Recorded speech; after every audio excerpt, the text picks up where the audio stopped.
Mesdemoiselles, mesdames et messieurs, bonjour. Je me trouve juste en face de la préfecture de Chartres. Aujourd'hui, un peu plus de 500 personnes se sont rassemblées à l'appel d'une mobilisation intersyndicale pour dénoncer le projet de loi El Khomri concernant la réforme du travail.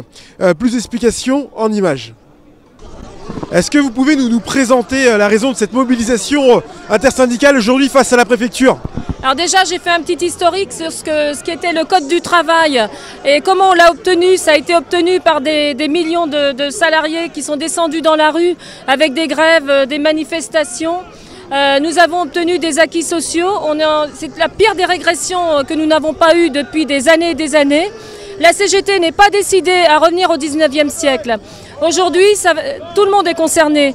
Ce sont les jeunes à qui on demande de travailler, les mineurs, de travailler 10 heures, 12 heures par jour, faire 60 heures par semaine. C'est complètement inadmissible.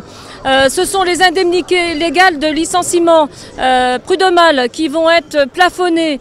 Ce sont les 60 heures. On propose aux salariés de travailler 60 heures par semaine alors qu'on a une durée légale du Code du travail qui est de 35 heures. On nous dit on ne touche pas à la durée légale. Bien sûr qu'on y touche puisque de toute façon on fait travailler les gens plus longtemps dans la semaine. Et il y a le travail du dimanche également où on va passer de 16 dimanches à 12. En fait c'est la porte ouverte à tout. Il y a 53 articles dans cette... je ne peux pas vous les détailler tous. Il y a 53 articles. Donc je vous ai donné effectivement, je vous ai donné les principaux articles, mais de toute façon, cette loi, nous ne sommes pas décidés, elle ne passera pas. Nous sommes 600 aujourd'hui, nous serons des milliers dans la rue le 31 mars. Néanmoins, est-ce que vous êtes d'accord sur le fait qu'aujourd'hui, au XXIe siècle, on ait besoin de réformer ce code du travail qui n'est pas forcément adapté au marché d'aujourd'hui ? Le code du travail est parfaitement adapté.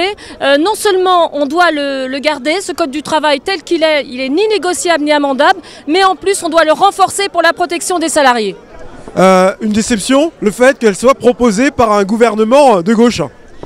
C'est pas un gouvernement de gauche, en ce qui me concerne, je ne le verrai pas comme un gouvernement de gauche. C'est pas ça la gauche, ce sont les années successives des gouvernements Sarko et Hollande. C'est pas un gouvernement de gauche.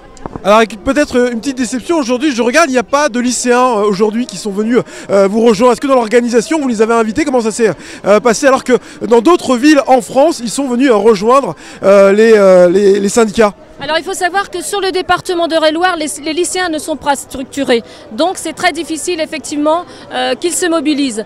Nous avons distribué quand même des tracts en direction des lycéens. Ça s'est fait hier pour aujourd'hui, sachant que nous sommes mercredi et que ce matin ils avaient cours. Donc c'était peut-être un peu difficile pour eux du fait qu'ils ne sont pas structurés. Mais je pense qu'ils se mobiliseront pour le 31 mars, puisque c'est quand même une première étape aujourd'hui. Merci.